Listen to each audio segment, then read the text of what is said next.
la monnaie va finir par ne plus rien valoir et on va perdre complètement le fluide vital dont on a tant besoin. J'entends ça. Oui. Mais est-ce qu'on ne peut pas garantir la confiance dans cette monnaie autrement que par la gager sur d'autres ressources, d'autres valeurs, bien sûr. Autre chose qui peut être... Mais sur quelque chose, je veux dire, sur quelque chose qui a une vraie valeur tangible. Est-ce que ça peut pas être notre travail, le fait que nous travaillons tous? Eh bien voilà. Est-ce que ça peut pas être des bons de travail, des heures quoi? Tu viens de décrire la Suisse. Le franc suisse est gagé sur une société qui a un travail de haute valeur ajoutée, qui a une économie qualitative avec un faible endettement, une stabilité des taux d'intérêt et de l'inflation qui sont faibles. Et le franc suisse, il reflète ça. Donc, ce que tu viens de dire, c'est la Suisse, elle a une monnaie qui évolue comme l'or. J'ai observé l'évolution du franc. Il évolue face au dollar comme l'or. Et après l'or, il y a le franc suisse. Sur le billet suisse, on pourrait, et je pense à la même chose en France, est-ce qu'on pourrait pas écrire 100 heures françaises ou 100 heures suisses? C'est-à-dire, c'est les heures. Ça vaut 100 heures de travail. Magnifique. C'est aberrant, ça ou pas? Ce serait magnifique. En heures de travail. Dans l'État de New York, il y a une monnaie locale qui s'appelle Ithaca. Où justement ils ont fait une monnaie locale qui est gagée sur le temps de travail.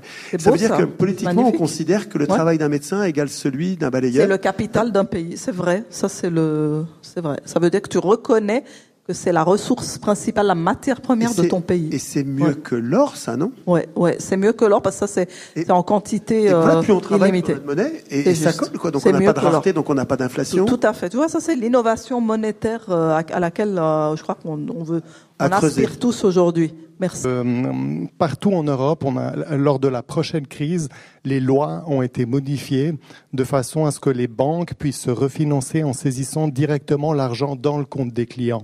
Oui. Donc techniquement, c'est ce qu'on appelle le bail-in. C'est prévu en Suisse aussi. C'est prévu en Suisse depuis 2012. 2012, bravo. 30 août 2012. En France, depuis le aux fins d'assainissement. Voilà, en France depuis le 1er janvier 2016. Est-ce que ça ne devrait pas être finalement dans le débat politique aujourd'hui la première urgence à traiter, parce que le système, il va peut-être péter avant qu'on ait eu le temps de remettre la main dessus, et ça reviendrait finalement aussi à remettre en route le volet pénal, de dire que finalement, au lieu de reponctionner dans le compte des gens, est-ce qu'il ne faudrait pas enfin juger tous ces gens et mettre en prison les responsables? Alors écoutez, vous avez raison de soulever cette question.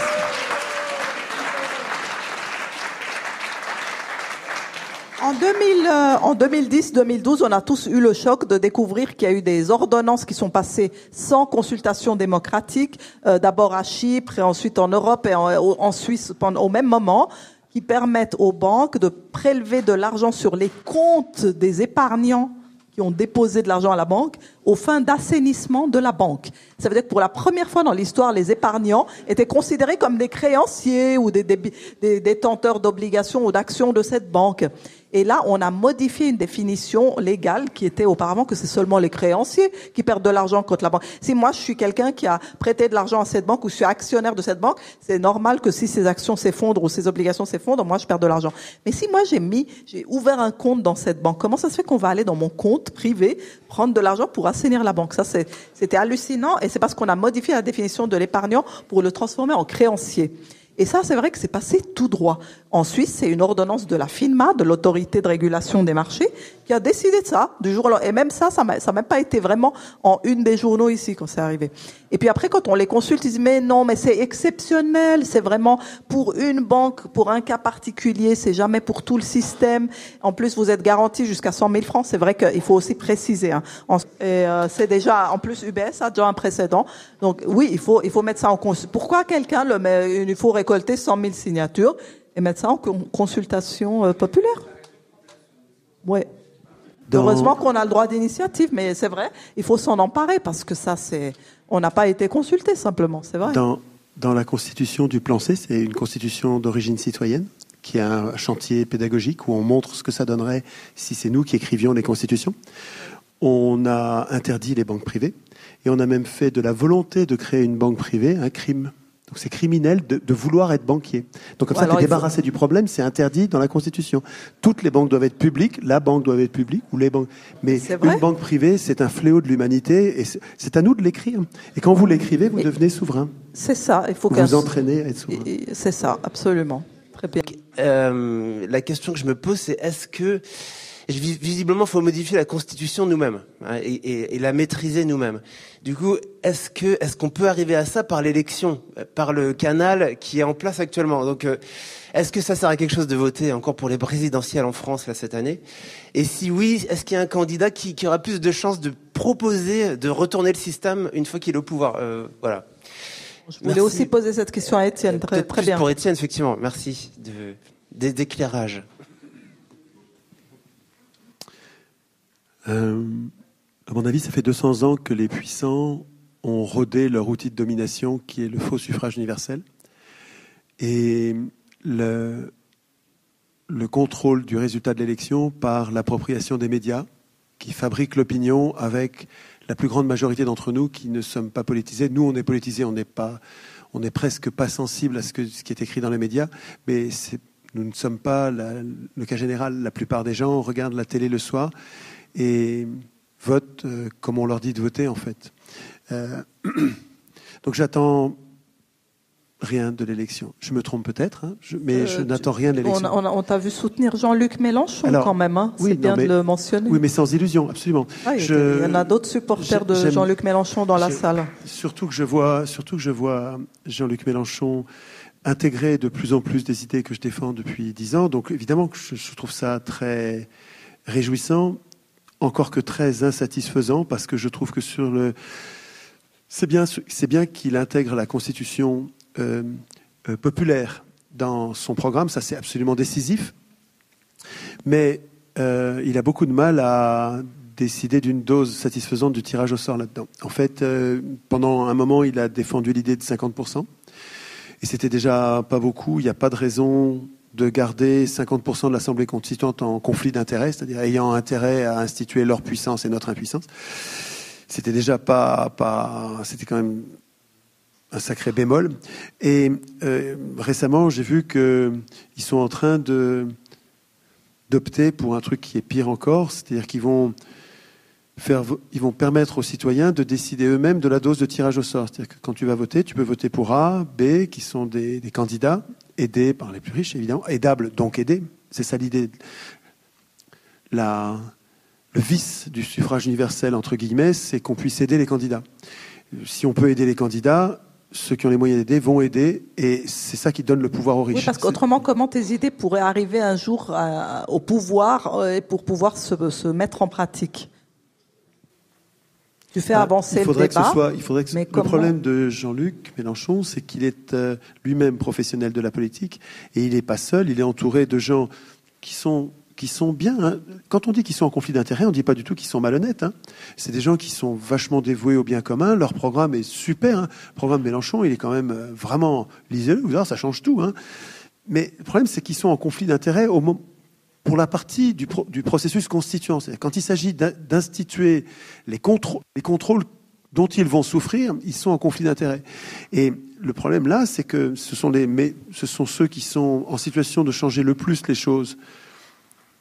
Et donc on devrait aider, mais moi je vous dis, sur le plan constituant, s'ils décident de permettre aux gens de dire eux-mêmes, moi je vote pour le tirage, je vote pas pour A, B ou C, je vote pour le tirage au sort, c'est ça qu'ils disent là. Ce sont les gens qui en votant vont dire, moi je veux le tirage au sort. Et si 20% des gens ont décidé ça, eh ben il y a 20% de l'Assemblée constituante qu'on tirera au sort. Mais moi, je vois bien que dans l'état actuel de l'éducation populaire sur le tirage au sort, il n'y a pas 20% des gens qui vont voter pour le tirage au sort. Donc, il y a quoi, 1%, 2% qui vont voter pour ça. Et donc, ça ne va rien changer. Donc, l'Assemblée constituante va être élue parmi des candidats qu'on peut aider. Et on n'aura juste rien changé. Donc, si vous voulez, j'aime beaucoup écouter Mélenchon. Ça me donne du courage, de la joie. Je trouve que c'est un lutteur formidable. Mais ça me déçoit, quoi. Je veux dire, le fait qu'il n'arrive pas, parce que c'est tellement décisif pour moi, la composition de l'Assemblée constituante. Parce que le problème, c'est pas c'est pas qu'il n'y ait pas de constituante, parce que à chaque fois qu'il y a une constituante, on reste dans la même prison. Donc c'est pas le fait de désigner une constituante qui va nous sortir du pétrin. C'est la composition de l'Assemblée constituante. Il faut se débarrasser du conflit d'intérêts dans cette Assemblée. Alors, s'ils veulent pas du tirage au sort, mais qu'ils mettent autre chose, mais s'ils mettent l'élection, on va avoir encore les conflits d'intérêts. C'est-à-dire, vous allez avoir des professionnels de la politique. Alors, il dit, ça c'est vrai quand même, il faut quand même reconnaître, il dit, ça ne sera pas des élus qui pourront être candidats à l'élection à l'Assemblée constituante. Mais ça pourra être des anciens élus, ou des amis d'élus, ou des enfants d'élus. Eh ouais, mais donc si c'est des candidats... C'est mort. Ça va être des gens qui veulent le pouvoir ou qui se voient en situation du pouvoir. C'est vrai que Mélenchon dit ceux qui auront participé à l'Assemblée constituante pourront pas devenir des gouvernants ou des législateurs ou des juges, enfin pourront pas entrer dans les...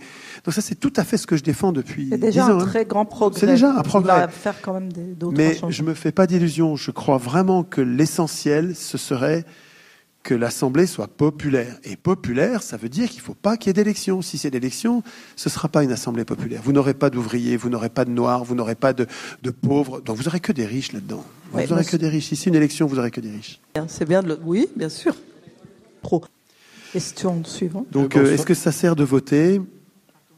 Excuse-moi. Ouais. Mais est-ce que ça sert de voter ? Moi, je vais sûrement voter, mais sans illusion, quoi. Ne croyez pas que ça va changer quelque chose. Je pense malheureusement que ceux qui seront élus sont ceux qui passeront à la télé.